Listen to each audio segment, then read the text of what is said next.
It was related in the sense that we were talking about a disco ball. No, we were talking about a 100-word summary of the trouble you guys got into last week. We were onto a whole new subject now. Treble, get the gas to stop and curve, but I've got a 5-word. I'm sorry. I apologize for allowing that. Yeah, that was entirely your fault. I've got a 5-word summary. Adrex used his action surge. That's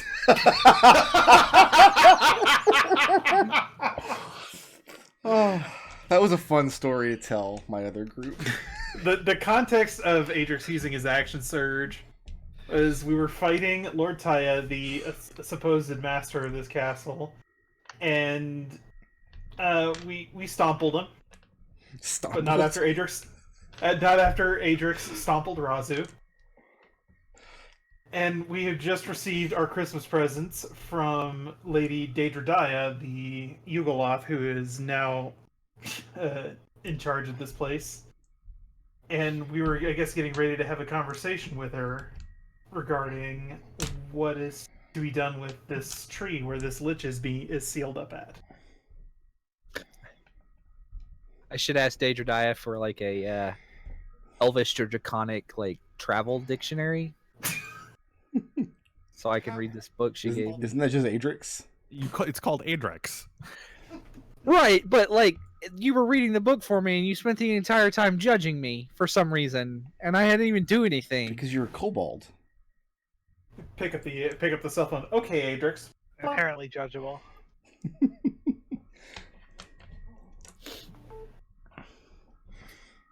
And you'll notice, too, that in that combat, I very specifically avoided using the word charm, because, again, conditions in D&D don't matter. And all players are immune to all conditions. I mean... Not Adrex. Raazu is very much not immune to conditions. Raazu's immune to disease. Oh, I mean, there's that. And charm, I think. No, not charm. Birdie's not immune to nothing. She's immune to fear. So you guys take your Christmas presents back up to your room. Ayashara has left you. She's taken her share of the spoils and left through the window. Yep.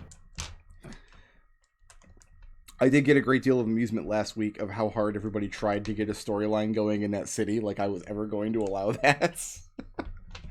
Like, yeah, I have this whole city planned with all this intrigue, and I hear at the 11th hour of the campaign. That was fun for me. Still nobody has used the key you have on the lock on the window. Yeah, that's the key that's supposed to doom the planet, so let's not use that key. No, just the castle. Just the castle, yeah. You started that session readdressing that key 3 times now. Have I? Is that something I've done? I think so. I don't know why. Just to play chicken. That's what that is. I thought I started... Sure, you don't want to? I thought I started the session accusing Treble of arson. A day goes by. No. And then 2 days.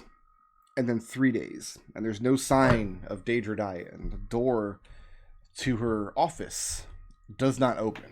And none of you were called for.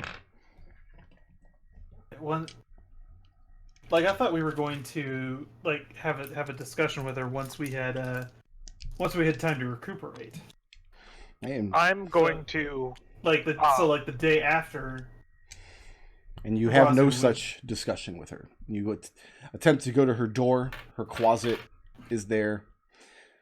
Tells you that the mistress is busy and shoos you away.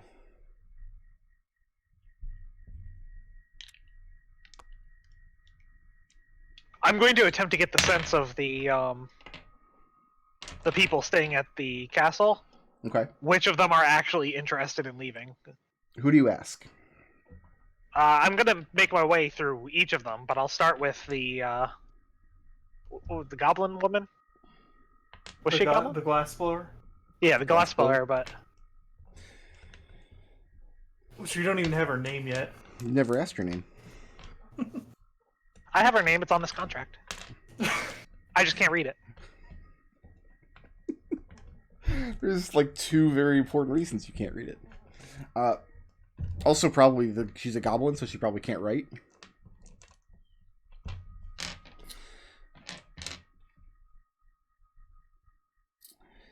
The glassblower couches the entire conversation in... you could tell that she's afraid of whatever this change means.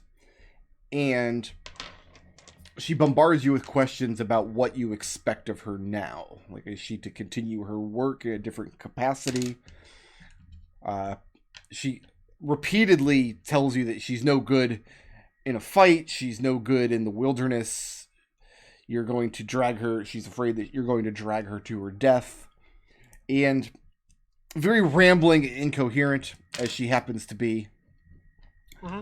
But also very groveling to her new master. Whatever will be necessary or requested of her. She just doesn't know what that is. I'm interested in getting a couple things out of this conversation. I want to, first of all, go through the various options she has of leaving, which is waiting to go with us, going through one of these windows, and I'll describe them to her, or staying here and continuing to work for Daedra. She doesn't understand how she could continue to work to Daedra if you own her now. I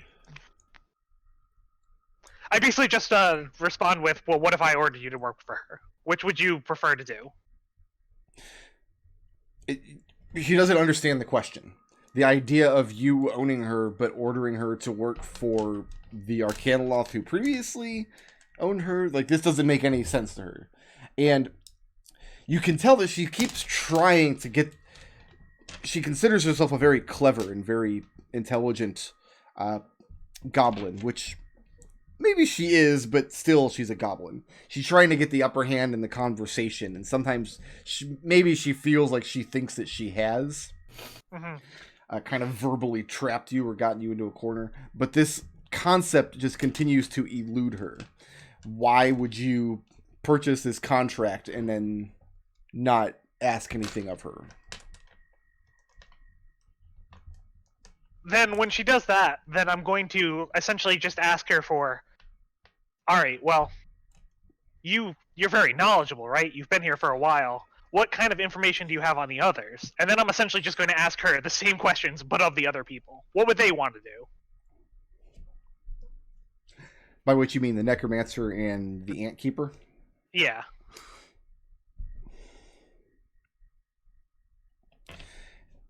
Make an insight check. Okay.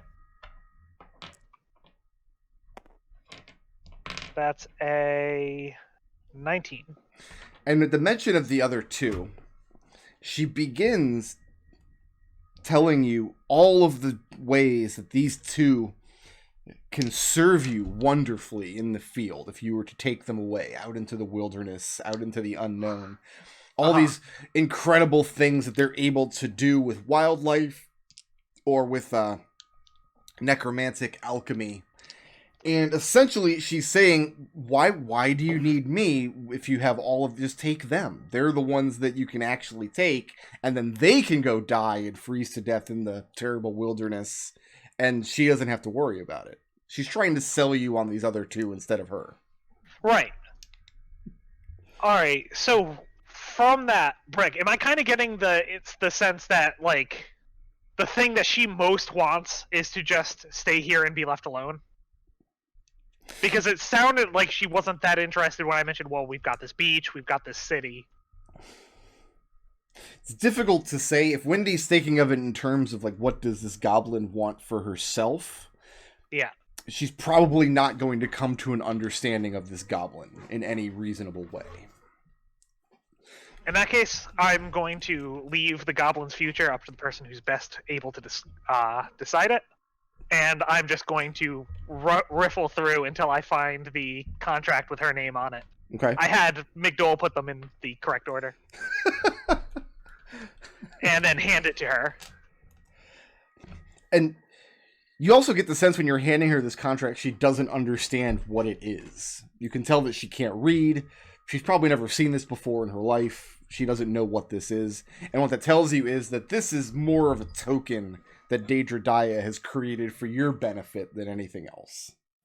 All right. Well, the only way that I'm going to get this goblin to do what the hell I want her to, is to lie to her. Mm-hmm. So I'm just going to tell her that the document is a magical artifact that makes whoever owns it in control of her, and that now that she has it, that means that And she is she in control of it. screeches and drops the thing on the floor and leaps backwards, terrified of it. All right. And I'm going to just kind of leave it there. I'll say it's there for when you want to pick it up, or you could destroy it. And in that case, no one would be able to be in control of you. Okay. And then I'm going to walk away. And what's everybody else doing during this time? While Wendy is terrifying this poor goblin who did nothing wrong. I mean, Birdie is like making Adrex read his book. Or if Adrex is not reading the book, then he is following Adrex with the book in his hands. Adrex is translating this book. Treble, I'm gonna need to hear your best Jay Sherman impression right now. I understood that reference. Only 90s kids.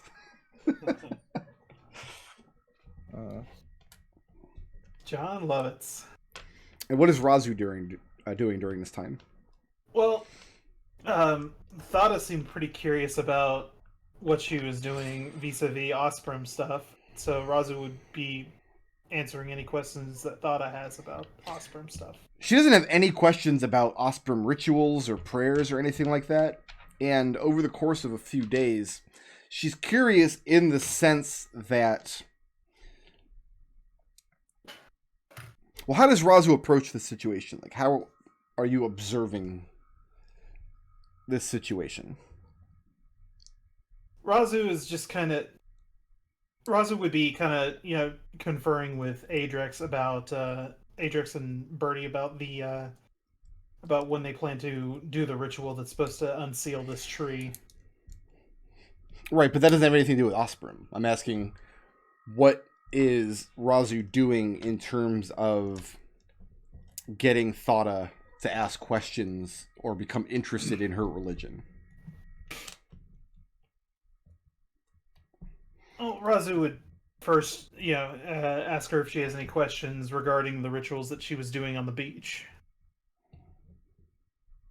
And if that were the case, then Raazu would kind of just explain that I was not taught or led by anybody except for a ship, the surgeon aboard the ship that I had served on. Like, I got some basic advice from him, but he himself didn't have any organized or official training in religious matters either. She asks how you know that this is your fish queen and not some other dark god pretending to be her.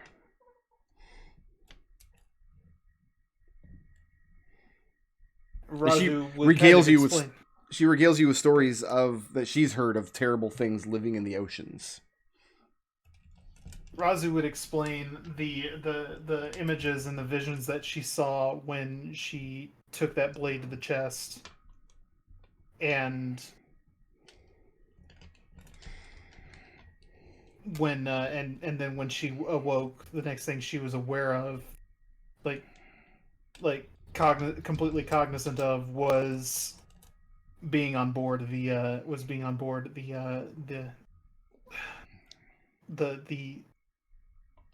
not the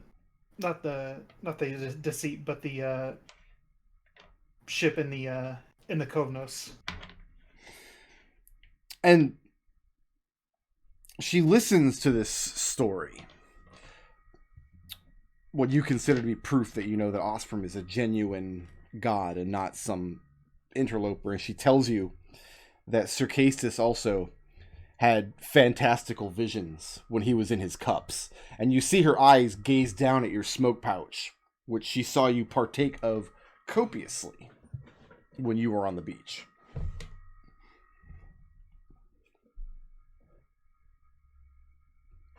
Raazu looks a little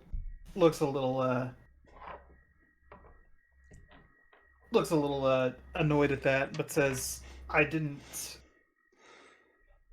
imbibe or anything like that. I did not did inhale. not inhale.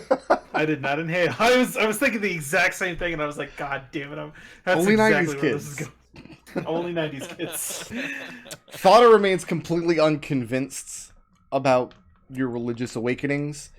And does Raazu know or care anything about orc religion? Would that be a thing that she ever cared about in her early days warring against the orcs? Not in her younger days, but nowadays she would be curious, and so she'd be open to anything Thada had to say. Well, Thada wasn't raised by the orcs. She was taken by Circassius very, very early. Okay. And you get the impression that she's heard so many fantastical stories growing up in this place. From Circassius' adventures and slaying gods and dragons and what have you, that she's kind of numb to it all. These are all just stories. Okay. And she remains unconvinced that your Fish Queen is anything other than a story. Okay. I mean, where is this conversation happening between the two of them? Probably just in the room. Because like Birdie would pipe up and say, she did die. Actually, we threw her in the ocean, and then she just kind of came back one day. And Thada shrugs, says that she's seen many things that die and come back. This is a common thing. This happens constantly. They have a necromancer on staff for this explicit purpose. Yeah, Circassius but summoned a fire horse, so I mean, he had something going on. right.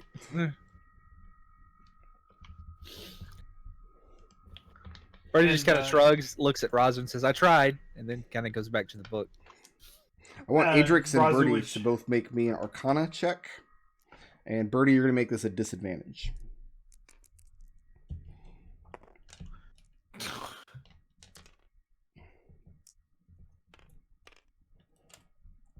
That is a 23. 10. 10. So the person at disadvantage made a 23. Yes. Okay. I have reliable talent, so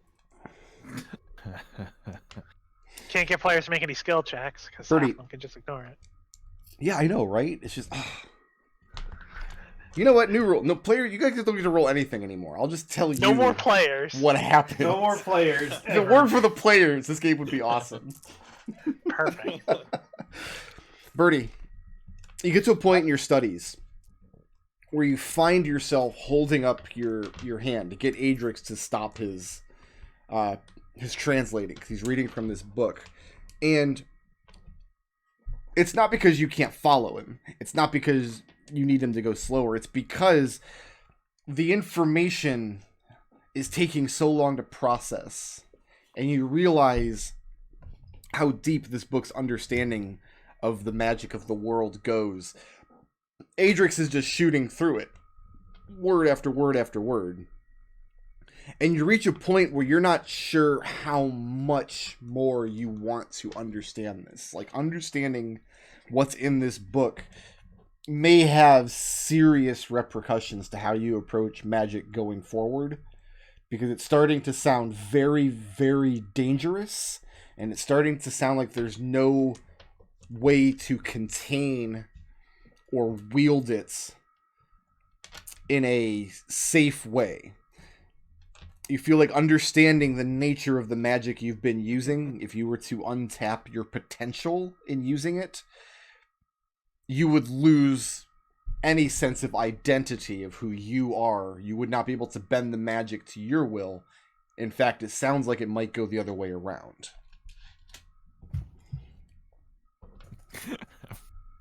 I would be trying to come up with a sentence for Adrex to read, and I just can't. That would sound magic-y. In fact, Adrex says that. He closes the book at one point. He says, "Does this all sound magic-y enough to you?" I don't know, man. Some of it is going over my head, but other times it's like, Birdie, what have you requested? it's not going over Adrex's head. Like, you understand the words, you understand what they're saying. But Birdie is starting to get a much deeper knowledge of what this actually means. Adrex is pretty dumb. I get it. delicious. You guys, like, you know how you play Tetris for 12 hours straight, and then when you shut the game off, like, you can see the pieces moving in the walls? After a day of this kind of this study, Birdie, you feel like you can see the weave of magic all around you, in stone, in snow, in the air, and it's very unsettling how you've never noticed this before. How much magic is in the world, and it's just there. You just have to reach out and take hold of it. But actually doing that, you're starting to get the sense that it might be disastrous. What's Birdie's response to this revelation? I mean, his knee-jerk reaction would be to reach out and touch something, but like he would probably stop himself. Okay. So yeah, Adrex, But- you're sitting here translating this chapter on, I don't know, weird See? plant languages or something, and you see Birdie just kind of absent-mindedly reach out towards the stone wall of the room and then stop shy of it, just looking at the wall with his hand just hanging in space. And you know what? No, he would do it. That's He would do Birdie. it. Then he He would do slaps it. his hand against the stone wall, and now he is touching the wall.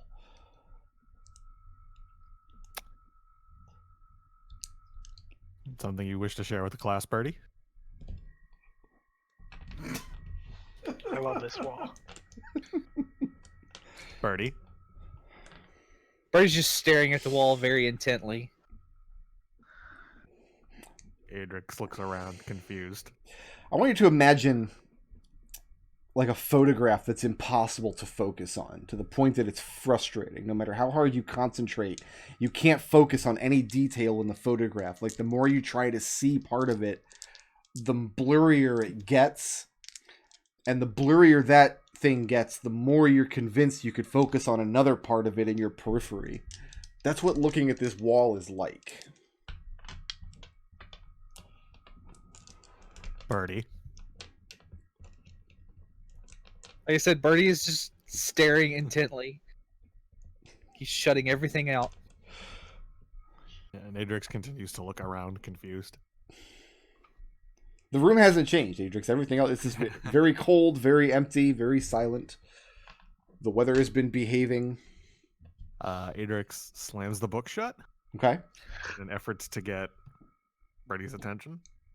Like, if he did it like, And he just like right next to his ear, he just goes woof. Birdie probably would have jumped. I don't think he would have done it next to his ear. It's more of a, I don't know what you're doing, so I have to engage how far gone you are right now. And if slamming the book isn't going to do it, Adrex is going to stand up, go over to you, and wave his hand in your face. Oh, I mean, like, I'm just staring at the wall. That would get my attention. Okay. But he would look at you very annoyed. Like, what? What are you doing? Looking at the wall. Got you there. And Adrex turns and looks at the wall, and then looks back at Birdie. Don't you see, man? And Adrex looks at the wall again, and then looks back at Birdie. It's all interconnected, man. Yeah, that's how walls work? Got you there. Ah, Like, the stones make up the wall? And when he says that the stones make up the wall, Birdie, you realize that the wall isn't made up of stone. The wall is made up of stone bricks that at one point was stone that somebody had to carve out and melt down and shape into bricks, and use other kinds of stones and materials to make the mortar, and then use other kinds of stones and metals to make the tools with which to work this wall. And looking at it, you can start seeing these patterns of essentially pain, that the world has been cut in places to provide the stone to make the bricks for this wall. Somebody had to carve these out painfully. And you imagine somebody doing that to your body and what it would do to your blood and your muscles and what make up your form. And suddenly this wall is screaming out in pain.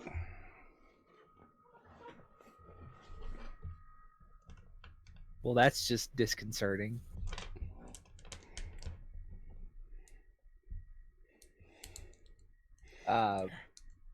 Birdie would probably just jerk his hand back and kind of scooch to the other side of the room.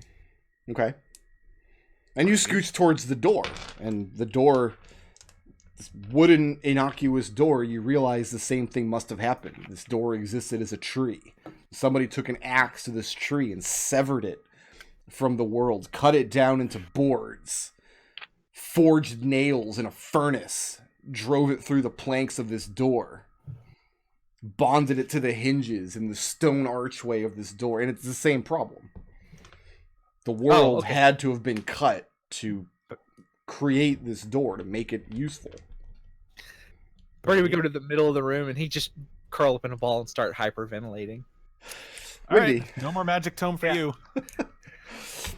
You come back up after speaking to the goblin glassblower, whose name you still didn't ask.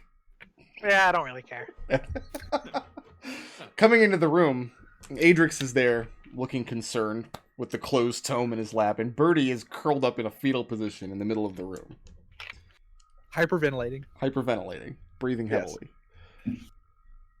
And Wendy looks around for Raazu, but doesn't see her. Raazu and Thada at this point are... You guys would be in the room with the window, right? If you're doing your rituals, you'd have to be open up to the beach. Yeah, I would imagine so. Well, I mean, Raazu wouldn't go there every day. She would just kind of... She wouldn't observe, like, her little rituals every single day. She just... Since we're ostensibly trying to waiting to hear back from Daedra Daya about what we're gonna do, what the plan is gonna be for this thing. Then yeah, if you're in the room, your perception then is just Adrex reading Elvish nonsense and translating it for Birdie, and then Birdie starts having this little breakdown, and then Wendy arrives. Raazu, what'd you do? I didn't do anything. He's overdosing on magic tome, I think. What? Well, maybe you shouldn't. Hey, hey, little buddy. What's wrong? Like, he's just I'm just rocking back and forth. It's like everything's made of stuff. Everything's made of star stuff. Ah! That sounds like a very Elvish complaint. At that, Adrex's eyes go wide and he reopens the book. Alright, I'm throwing that book over the cliff. No, you're not. It broke Birdie. Birdie will be fine. He just needs time to comprehend it. I hope. Alright, well, if he stays broken, that book's going over the cliff. Wendy, what did you find out from your new wards, as it were? I only talked to the glassblower so far. She seems real nervous about being in control of her own destiny, so I hope she has fun with that.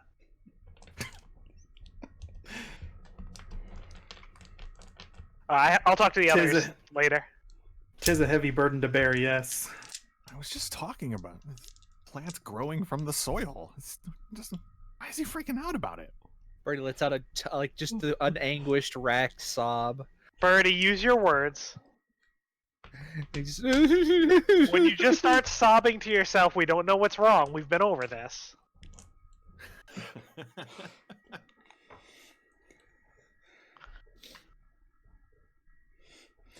And this pattern repeats the next day, where once again, Daedra Daya does not call for you.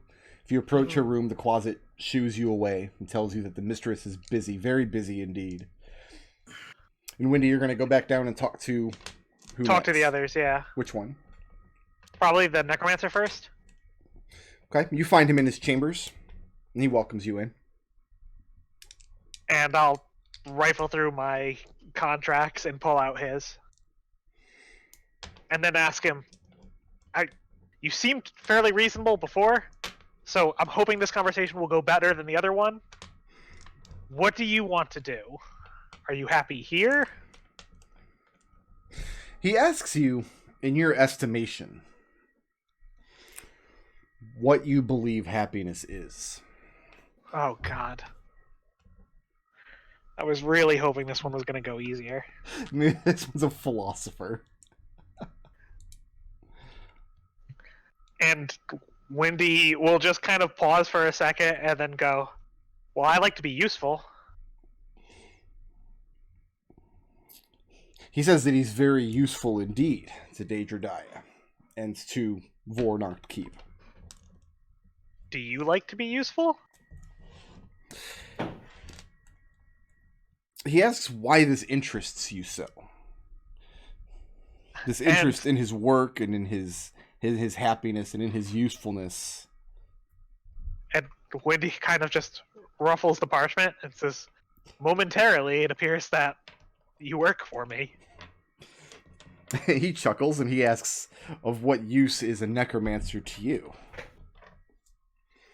He tells you he can raise you an army of skeleton knights. He can bring your companions back to a form of life if they were to fall in battle. He could be of use to you in many ways. But what did you have in mind? And Wendy just kind of shrugs and just says, I just don't like to see people being forced to do something that they don't want to. If you would prefer to stay here, you're welcome to stay here. Otherwise, I mean, I'm sure we could find some use for you. Hey, do you think you could make, like, skeleton farmers? He tells you that, kind of jokingly, that if there's anything that is of no use in the waste, it would be farmers. Oh, sure, but, I mean, that's what I'm telling you. We could go anywhere. You could go anywhere. He tells you that he finds this compulsion of yours to be very interesting. That you have this drive, this need to... any emotions at the contract that you're holding in your hand, to do what you're doing. And he says he doesn't know where this compulsion comes from, your upbringing, your training in your monastery, your years of adventuring.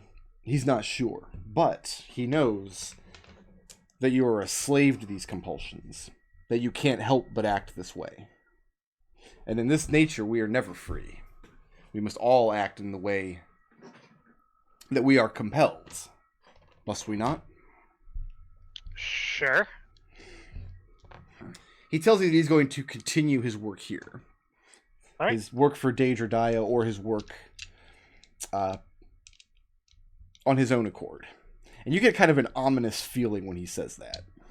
Uh-huh, and Wendy will put the sheet down and then just says, you seem to have a pretty good understanding of who I am, and you might have heard a few things about the things that me and my companions have done. Don't make yourself become one of the things that we've dealt with. To which he chuckles again, and he says that he cannot be held responsible if you've misread the intentions of others. And Wendy will just nod to that and put down his contract and leave. Motherfucker, Say, okay, surely, though, the Ant-Man. The Ant-Man seems happy here. He'll just say that. Speaking to Binbicken, his take on the issue is that you're being extremely naive. This idea that there's freedom to be had in the wastes doesn't make... it's because you don't live here. And the way this far north, you make yourself useful to somebody or you die. These are your two choices in life. Okay, but listen, we have a beach. Like a magic portal to a beach. You could just go to the beach. You don't have to be in the wastes. He asks you why you abandoned your home so many years ago. What do you mean? I haven't abandoned my home. I bring my home with me. when you say that you bring your home with you, he looks at you like you're a crazy person. Your home is wherever you are, doing what you need to be doing. And he asks, then why would I go to your beach? And Wendy just kind of shrugs. Maybe you need to be on a beach. He tells you the benefits of being in service to Daedra Daya versus being in service to Lady Elaine. Why he chose one master over the other. He doesn't live outdoors. He isn't made to take up arms or learn to fight. He isn't made to care for bears or elk or any other kind of... you can see he has great contempt for these kinds of jobs. He has a singular idea of what his job is, and he found a master who needs that job done. And Wendy will nod. I can understand that. And then she'll just put his contract down like the others. And if you'd prefer to stay here working, then you're welcome to, as long as that job's available. And when you're heading back upstairs, you run into the Goblin Glassblower again. And her face is covered in streaks of color, blues and greens and purples. And she walks up to you. And she coughs in this extremely fake and overdramatic way. And she implores you that you cannot take her away because she's become very sick. Oh, you sound it. It's lucky then that I no longer have your contract and I can't force you to leave. And what's Wendy's next move after this? I'm gonna go back up and go sit down next to Adrex for a moment. And then open my mouth, shake my head, and go talk to Red instead. And say, Red, do you think it's something in the air up here? Do we have Red back? Yeah. Okay. Seems like it, yeah. Do you think it's something just that the North Wastes just cause? Is people just talking about everything? I don't think it's the air. I think it's the harsh environment they're forced to live in. But I they're do think it is not. environmental. They could go anywhere. They could go to a beach. I'm not sure that the people working for Daedra Daya I mean, first of all, I don't know if they even have ever had permission until this point to use that portal. And secondly, I don't know that they consider taking their chances. They might not. Wendy, there are certain people that are not cut out for adventuring. I think you've learned this by this point, haven't you? Sure. There are likewise certain people who are not cut out for taking their chances jumping through a portal when they know where their next meal is coming from on this side of it. And that doesn't mean to disparage those people at all, but there are some people that just will take the safer choice when the other one is unknown, even if it might be better. Adrex doesn't look up from the book and just chimes in with devil you know versus the devil you don't know. And Wendy just rubs her head for a second and then says, but they could eat the fruit. It's more than just about the next meal. It's about safety. I mean, to some degree, you know, these are skilled laborers. They're also, I would assume they have some degree of pride in their work, and I would assume they have some degree of professional curiosity in continuing the work, which they may not be able to do on a desolate beach, no matter how much fruit there is. That's fine, and I understand that, but I'm just going to tell you right now, if I have to deal one more time with people just saying they want a thing, and then once I give them the thing, they don't want the thing, I'm going to scream. That seems fair. And I can scream real loud. I know. Wendy, it's not so much about not knowing where your next meal is. It's about like what Red said. Like they have the ability to pursue their intellectual interests. They have the ability to. They have safety and security here. Like you and I, neither of us knew a year ago that we were going to be coming up to this place. Like, I didn't say I wanted to leave. Like, neither of us knew that. Do not interrupt me, Wendy. Well, Do not interrupt me. Let me finish my words. Neither of us knew that where we were coming. Like, some people just cannot understand or fathom that kind of insecurity, that kind of variableness, and so then it's natural for someone to take the safe option. sure, but that has nothing to do with what the conversation is at hand, because someone told me they wanted to leave and then said they didn't want to leave. Has nothing to do with the safe option. Just changing their mind. I think people just have no idea what they want. That's what I should be getting people, is the ability to decide what they actually want. Is this conversation about who's cut out to be an adventurer happening, and I shot a Birdie curled up on the floor? Is he still curled? I thought this was like a day later. I would assume that if I said it's a day later, he'd say, yeah, he's still on the floor. Yeah. Then yes, I assume it is. He's got both of his eyes just shut. Here's the problem though, Wendy, is you constantly are asking what does someone want, and when they don't know what they want, you say that you should tell them what they want. Is that what you want? Do you want to tell people what they want? No, I want them to be able to have the time and ability in order to think about what they truly want and then reach for it.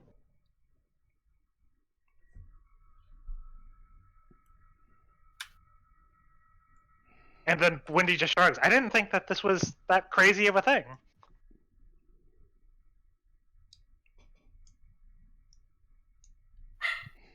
Wendy, make an insight check.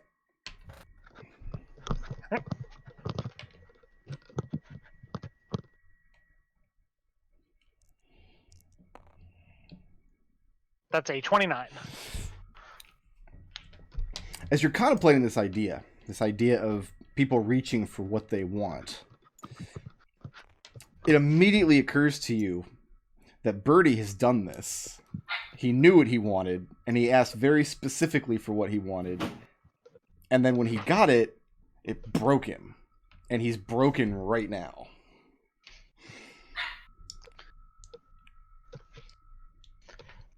That's true.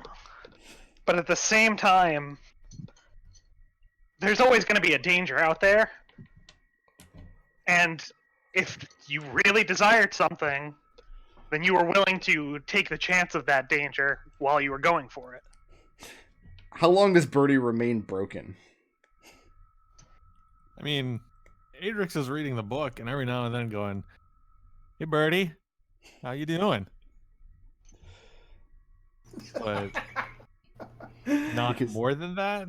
another day see passes, Chris- and Daedra does not call for you. And then Alright, another if day. Birdie's, on day 3, if Birdie's still like curled up in the fetal position, Adrex would just be like, "All right, Birdie, get up," and kind of shove him. And Treble's muted right now, so I don't know. Birdie, I'm going to throw your shovel off the cliff. Birdie would get up and go, "No, not my shovel!" Alright. Welcome back, Birdie.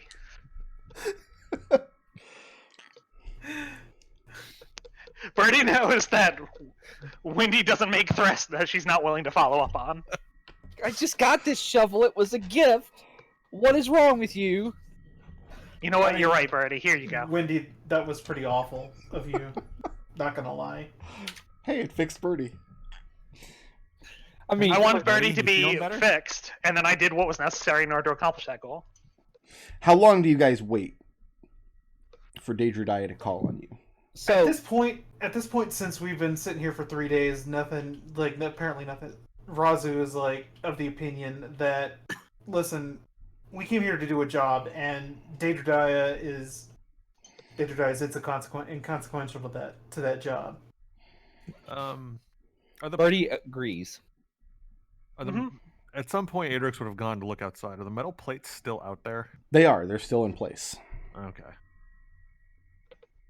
All right, so here's what I'm gonna do. I'm going to use the heat metal ring to melt the snow around the metal plates. Okay. And just get an idea of what we need to do to excavate these plates, so we can get the sticks into the ground. If Daedra was telling you the truth, and she assured you over and over and over that she was, and why would she lie? Why would she, indeed? Why would she? These metal plates are affixed to the ground around the trunk of this great tree in the courtyard, this great stone tree. The plates were held in place by Lord Taya's protections on Voronacht, which should be gone now, because you murdered him in his sleep. You bastards. Wendy, He seemed awake enough. Go down to Birdie and warn him that this is a thing we're going to be doing. Hate for him to have his aunts injured by this. So, let's take a minute. I need you to refresh my memory. So the tree is actively suppressing her ability to sprout back up from her phylactery. You've actually seen her phylactery inside the tangled roots of the tree. What you have not seen yet anywhere is any sign of her physical body. Mm-hmm. Does a lich need a physical body if they have a phylactery thingy? Is I'm asking red. Birdie. Birdie, make an Arcana check. Make this a disadvantage because you don't know much about liches. Maybe it's just like a ghost, or maybe the phylactery will start flying around. And the body materializes around it, you think? That is a 23. Okay, 412. The way that Brenier described this creature is that she died, but didn't stop moving. Instead of being kept alive by biological processes like her heart beating and her muscles moving, she was kept alive by force of will alone and extraordinary magical power. To call this creature like it's basically like a ghost that's just stuck here after death,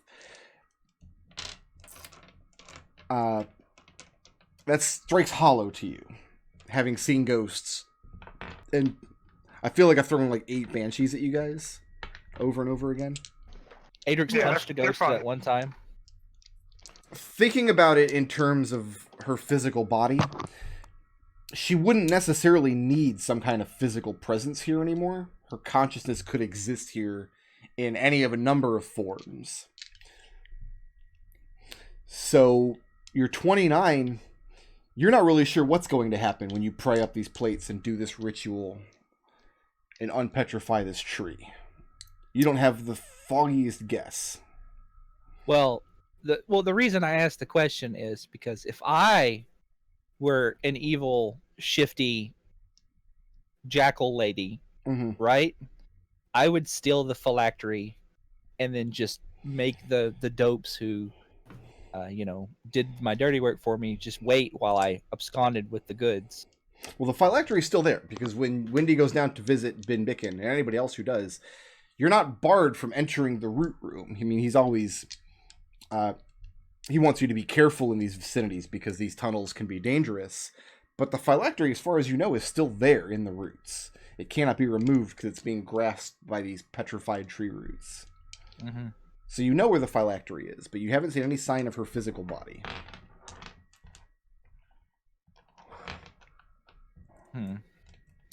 So,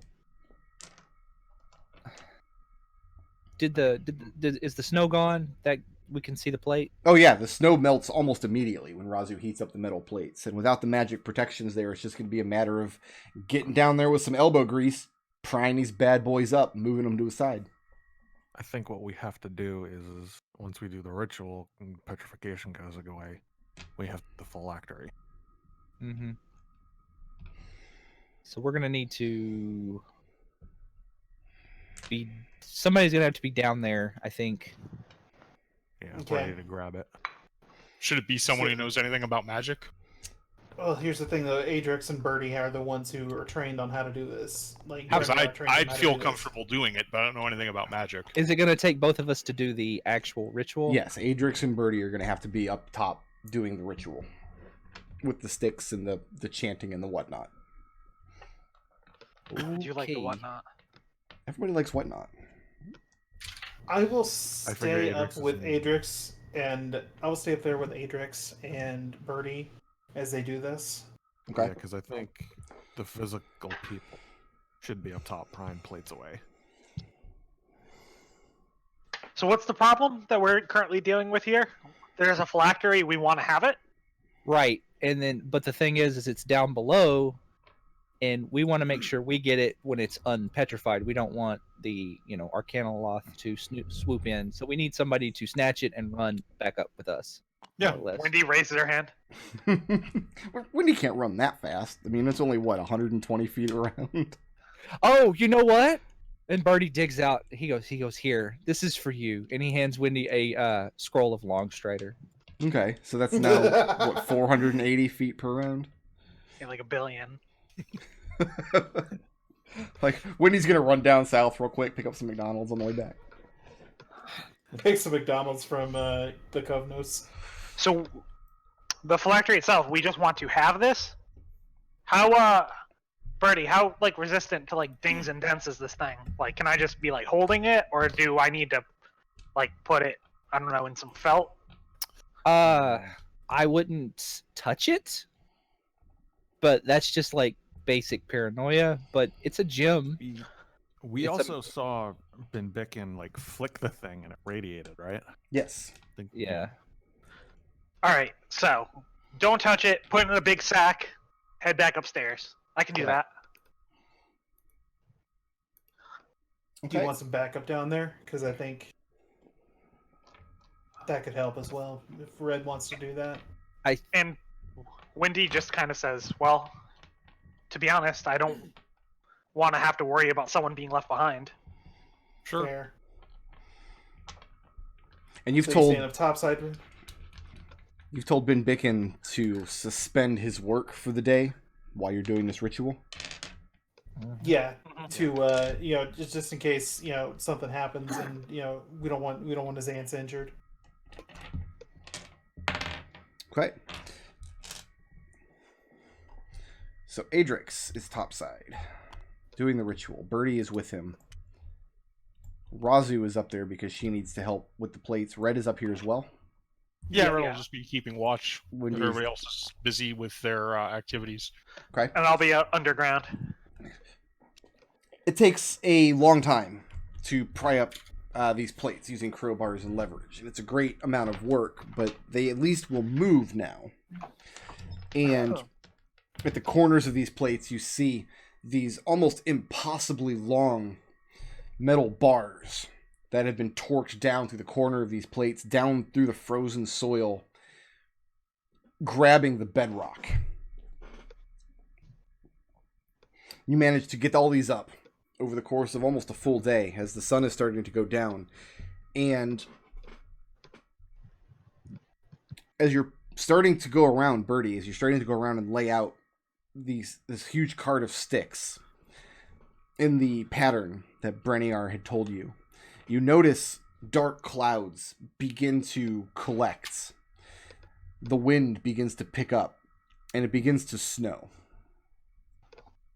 Raazu looks up to the sky and frowns. This isn't fucking ominous at all. Is this? Do I think this is in relation to what we're doing, or is it just natural weather? You've seen worse weather since you've been here. I mean, wind and snow are just commonalities of life. So you don't know the answer to that question. All right. Well, I'll just shrug and keep working. Okay. Adrex, you're on the other side laying out the rest of the sticks, being the other one who's trained in Arcana.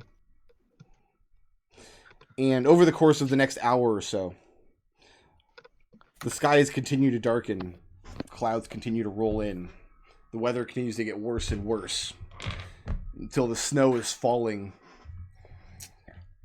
and a blizzard seems to be upon you. This ritual is going to take the better part of the night, and the more you work, the worse the weather seems to get. As we get everything into place, Raazu says to Adrex, "Adrex, you know our failsafe, right?"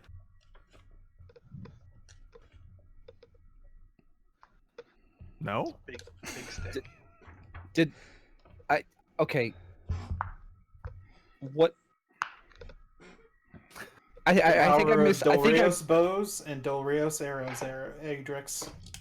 Oh, Oh, yeah. That. for Yeah, some I reason, don't- my brain heard safe word. I also heard safe word.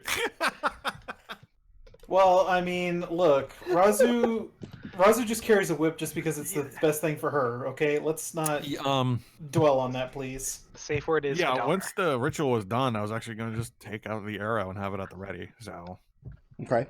I am sure, I am 100% positive that this lich is going to be reasonable, and we will talk to her, and she will totally understand our play. I am confident in this. Okay. Raazu is significantly less confident that this is the night gets more and more shitty. Weird timing about that blizzard, though, huh? And the Who's blizzard Adrex trying to convince? continues to intensify. Are the four of you doing anything to... What are you having thought of doing during this time? I'll ask that. I mean, she is. Birdie would want her to somewhere warm. Yeah, I want her to stay inside at the very least, inside the Okay, in the that case, entry hall where the is. she's in this room The here entry- then.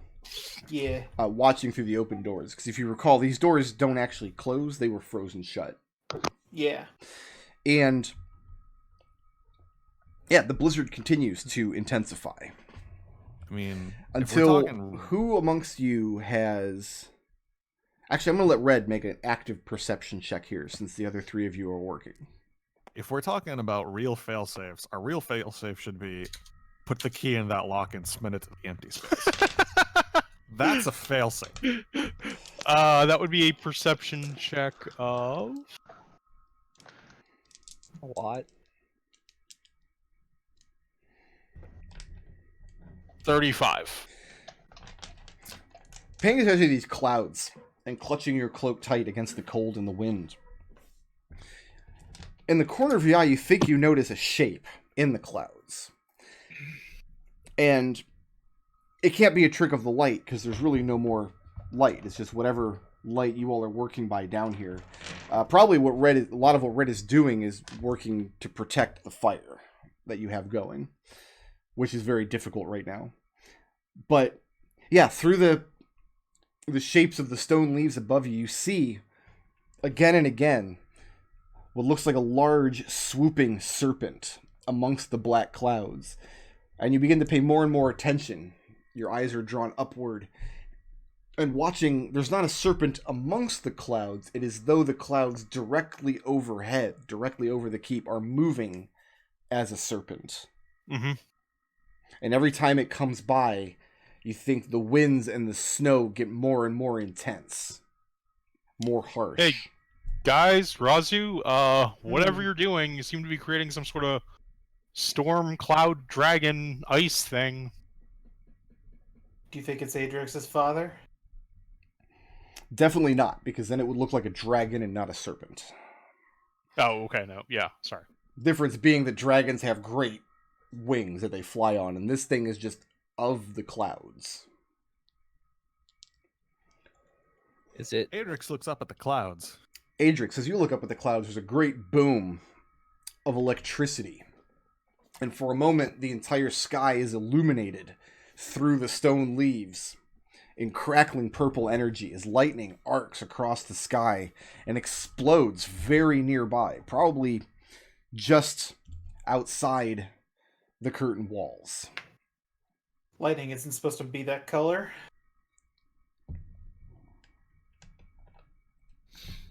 This is fine. Birdie is very nervously, very quickly putting sticks down now. Are they in the middle of the ritual? They can't interrupt it, or They can stop it at any point, but yes, They have they're to- currently in the middle of it. It's going to take the better part of the night. Are we going to be exhausted when we complete it? I mean, your arms are burning from the physical labor of moving these metal plates, but you don't have any levels of exhaustion, if that's your Okay. question. That is my question. and the tree is still petrified, right? At this moment, yes, because the ritual is not yet completed. Red's gonna move his way over to the bough of the tree, climb his way up carefully. So do I have to make a? Is that a dex saving throw? I forget how that works. You don't have to make a saving throw because you're not in combat right now. You can climb Okay. carefully. Yeah, Unless he'll you're going carefully very climb quickly. his way up to about the point where he thinks the highest point that'll support his weight, and then he'll yell out as loud as he can in Draconic, "Hello, are you hostile?" Coming up above the top of the tree, so you're not looking up through the stone leaves, which the wind at this point, strong as it's blowing, can still not move them.